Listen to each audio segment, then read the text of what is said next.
Oui, 2 minutes même, puisqu'avec tout ce qu'a pris Nicolas. Donc rapidement, la zone sud, c'est 23 départements. Enfin d'abord, excusez-moi, je ne vous ai pas salué, donc bonjour à tous. Une petite marque d'impolitesse de ma part, donc bonjour. Donc pour la zone sud, c'est 23 départements qui sont concernés par le feu de forêt. Donc sur la diapositive précédente, vous aviez pu voir la diversité des paysages, à la fois des montagnes avec les Pyrénées, les Alpes, les Cévennes, mais également de grandes plaines avec tout le restant, je dirais, de la zone, depuis le Gers jusque dans les Alpes-Maritimes. Et la Corse, pour ne pas l'oublier, parce que la Corse aussi, c'est un paysage diversifié, contrasté, avec des feux comme on voit, qui se... alors, il faudrait que la télécommande fonctionne. Si tu peux me faire passer à la diapo suivante, s'il te plaît. Ouais, donc les feux de forêt qui concernent pas seulement l'été, hein, on parlait tout à l'heure de saison estivale intense, mais donc vous le voyez sur cette diapositive, pour nous le feu de forêt c'est toute l'année, avec bien évidemment une activité plus importante en période estivale, mais il ne faut pas négliger la partie, le restant de l'année, pour laquelle on n'a pas forcément toujours tous les moyens disponibles pour pouvoir lutter efficacement. Et c'est tout l'intérêt aussi du feu tactique, on en parlera un peu plus tout à l'heure. Donc la répartition des moyens nationaux, donc je ne reviens pas dessus, puisque vous l'avez dans l'ordre national et dans l'ordre zonal, mais c'est simplement un petit rappel pour vous dire que l'État met à disposition, au niveau de la zone sud, beaucoup de moyens. Alors ils ne sont pas forcément tous mis à disposition de la zone sud, hein, puisque le reste, on arrive à les mettre à disposition des autres zones quand ils en font la demande, mais en tout cas ils sont positionnés en zone sud, sous le contrôle opérationnel de la zone sud pour la période estivale. Alors, au niveau de notre état-major, on a pris l'option de diversifier la capacité de réponse en construisant donc notre réponse sur vos moyens, sur ce dont vous pouvez nous mettre à disposition. Et avec vous, on a construit donc différents types de renforts possibles.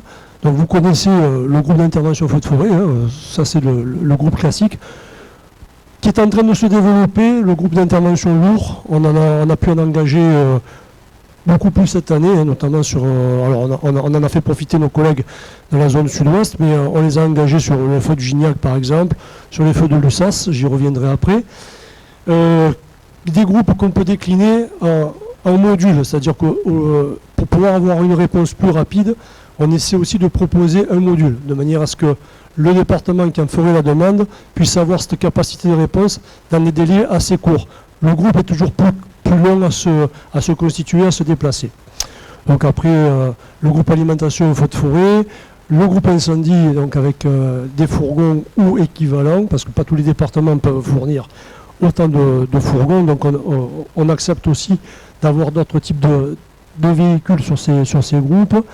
Alors, on a fait une petite démonstration le 30 mai, d'ailleurs pas très loin d'ici, dans le Gard, d'ailleurs je les en remercie encore. Donc on avait pu mettre en œuvre différentes techniques et différents moyens de présentation pour les feux de forêt, entre autres donc le module, ce qu'on appelle le groupe de protection interface habitat-forêt. Donc pour l'instant il n'est pas encore très développé chez nous, mais on a pu quand même en solliciter quelques-uns cet été, et petit à petit on a bon espoir aussi que des départements vont aller dans ce sens-là, de manière à pouvoir proposer aussi ce type de renfort aux départements qui en feraient la demande. Le feu tactique, je n'y reviens pas, Nicolas vient de le détailler, on en reparlera un petit peu plus tout à l'heure, notamment sur la capacité d'action, parce que ce qui est important, c'est au-delà de ce qu'on peut vous proposer, c'est surtout ce que vous pouvez en faire. C'est-à-dire qu'aujourd'hui, c'est bien beau de dire je vous envoie un GPIHF, mais qu'est-ce que je peux faire avec un feu tactique? Qu'est-ce que je peux faire avec? Et ça, c'est important que les départements se l'approprient, de manière à ce que dans leur demande, ils soient un peu plus précis sur le type de renfort dont ils pourraient avoir besoin.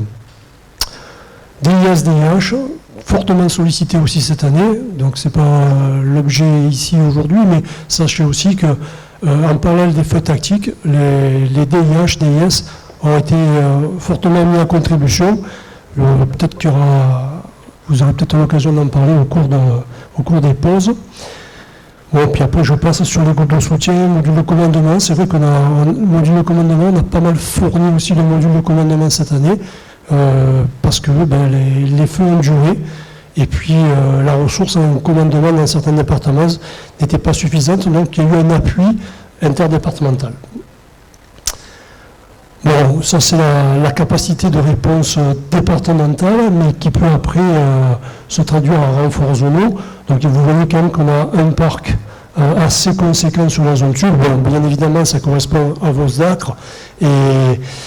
Mais bon, ceci dit, au-delà des SDACR, ça permet de pouvoir bénéficier d'un renfort zonal assez conséquent. Donc vous le voyez ici sur cette diapositive, on a une force de frappe qui est quand même conséquente en zone sud, bon, forcément par rapport à notre activité opérationnelle, mais qui a pu aussi être mis à contribution au profit d'autres zones. Alors on parlait cette année, pour cette année d'année exceptionnelle, d'année intense. Bon, pour la zone sud, j'aurais tendance à dire que c'est presque une année ordinaire. Alors certes, qui est venu s'intégrer dans une problématique beaucoup plus nationale. Donc c'est ce qui a aussi nécessité d'avoir un autre raisonnement dans l'approche pour les renforts notamment et dans les tactiques de lutte. Alors, pour le feu tactique, ce qui est important aussi que nous ayons à l'esprit, c'est bon, déjà la possibilité d'offrir aux CODIS, aux COS, donc aux directeurs départementaux, un autre type de réponse. Alors, jusqu'à présent, souvent, on parlait de GIF, on parlait de colonnes. C'était essentiellement des moyens conventionnels qu'on envoyait. Cette année, on a pu s'apercevoir que la réponse conventionnelle est un peu diminuée. Diminuée parce que, comme on vous l'a présenté, le feu de forêt était un peu partout sur la zone et un peu partout en France. Donc la projection de renforts zonaux ou extra-zonaux était diminuée. Donc la capacité qu'on a eue à proposer autre chose a été appréciée et précieuse pour pouvoir lutter efficacement contre les feux de forêt qu'on avait un peu partout dans la zone. Le feu tactique en fait partie.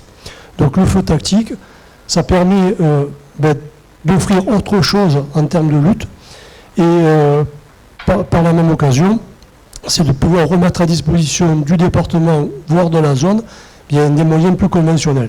C'est-à-dire qu'un GIF, comme était habituellement à traiter une lisière, lorsque cette lisière est traitée par du feu tactique, ce GIF il est remis à disposition du COS, voire du département, voire de la zone. Donc ça c'est un raisonnement qui est intéressant à creuser, à développer.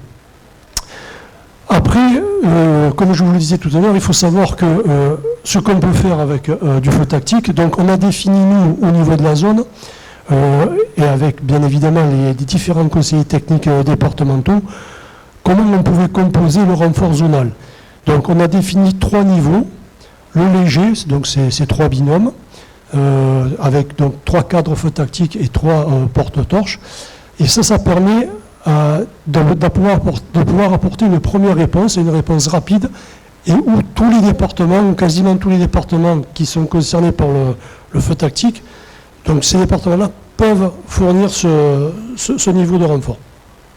Après, bon, le moyen, le lourd, et quand on arrive dans le moyen et dans le lourd, on a la possibilité, justement, ce que présentait Nicolas tout à l'heure, de mixer les départements, de mixer les équipes, et on a vu cette année que ça a très bien fonctionné. Alors aussi bien pour le feu tactique, que pour les autres feux, que pour les autres spécialités, comme le DIS, DIH, par exemple, où la mixité des équipes a bien fonctionné. On le vit déjà aussi avec les groupes plus conventionnels, mais c'est important de souligner que dans ces spécialités émergentes, la mutualisation fonctionne bien. Donc là, rapidement, je vous ai représenté les principaux feux de cet été en zone sud, 24 de plus de 100 hectares.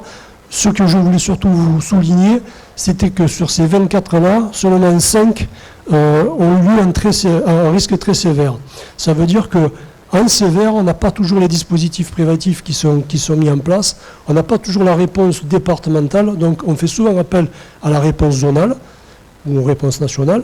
Et c'est là aussi que le feu tactique et sa mobilité, sa rapidité de déplacement peut avoir un rôle important à jouer dans la lutte de ces feux, notamment en risque sévère. La particularité de cette année aussi, c'est qu'on s'aperçoit que les feux sont essentiellement concentrés sur la périphérie des départements méditerranéens. Bon, il y en a eu, bien sûr, sur des départements côtiers, mais on a eu quand même beaucoup plus de feux, et des feux importants, sur les départements, notamment dans le Massif central. Et c'est pour ça que ça nous a conduit bien à projeter des équipes en renfort. Alors tout à l'heure, Nicolas vous a présenté une diapositive avec l'ensemble de la mobilisation des équipes feux tactiques sur des feux qui concernaient les départements. Donc c'était les propres renforts départementaux. Là, ce sont les renforts zonaux. Donc la capacité qu'on a eu de projeter, je pense que pour les années à venir, il faudra qu'on ait la capacité de mobiliser encore mieux et d'avoir en tête aussi bien les CODIS que le COS, d'avoir en tête cette capacité qu'ont les feux tactiques à pouvoir être projetés sur les feux. Donc va falloir qu'on continue à travailler sur la formation, sur la mobilisation des équipes, sur peut-être le prépositionnement des équipes. Donc tout ça, ça sera discuté aussi en rétexte de saison feu de forêt 2022 avec les directeurs et les chefs opérations. Voilà, Sébastien, j'en ai fini. Merci Frédéric, on peut l'applaudir et merci pour avoir tenu le timing. On a le temps peut-être pour une rapide question, s'il y a une rapide question. Ah, il y a une rapide question.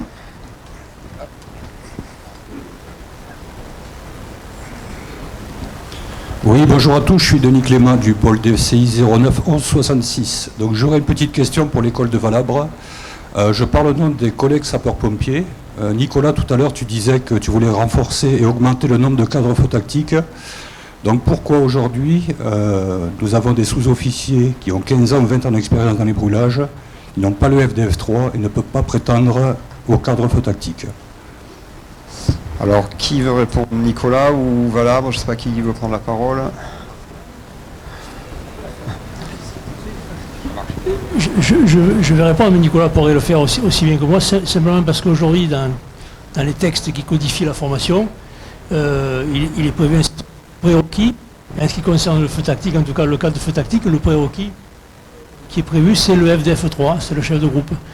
Donc, nous, on applique les textes qui vont devenir très officiels très prochainement. Hein. Voilà, donc, à un moment donné, on ne peut pas s'affranchir des textes qui nous seront ensuite donc fournis par la Direction Générale de la Sécurité Civile. Hein. Voilà. Nicolas, tu veux compléter peut-être, hein? Je vous ai fait une réponse simple, hein, un peu juridique, c'est... Voilà, hein. On sait piloter une moto, mais il faut un permis, alors qu'on sait la piloter, quoi. Hein. Voilà. Je suis... Voilà. Oui, rien n'empêche un adjudant de passer la formation chef de groupe. Nous, on le fait dans le département du Gard et je remercie notre directeur qui nous permet d'ouvrir cette formation aux adjudants-chefs, principalement en plus ceux qui sont voués à faire du feu tactique. Donc c'est possible de le faire, c'est réglementaire, on a la possibilité, donc il faut utiliser ce moyen-là. Et peut-être pour les directeurs, ça peut être aussi un élément, un facteur que pour le sapeur-pompier qui veut se spécialiser, peut-être il peut être prioritaire pour accéder, comme ça il peut être à la fois chef de groupe, tronc commun, comme tous les collègues, mais aussi avoir la spécialité feu tactique. Voilà. Après, il y a la notion de responsabilité. Bon, le gars qui va faire la formation feu tactique, le fait qu'il ait la responsabilité de mener un groupe, il a déjà toute une connaissance d'engagement, il a la notion de responsabilité, une expérience opérationnelle qui va avec aussi. C'est tout ça. Mais rien n'empêche de faire le FDF3, le chef de groupe, à tout adjudant. C'est possible. Voilà. Bien, merci. Je pense que c'est une question intéressante et un débat intéressant qui s'ouvre. Et je pense que la table ronde des directeurs, moment important, donc juste à l'issue de cette pause, va nous permettre de revenir sur ce genre de questions. Alors, 15 minutes de pause.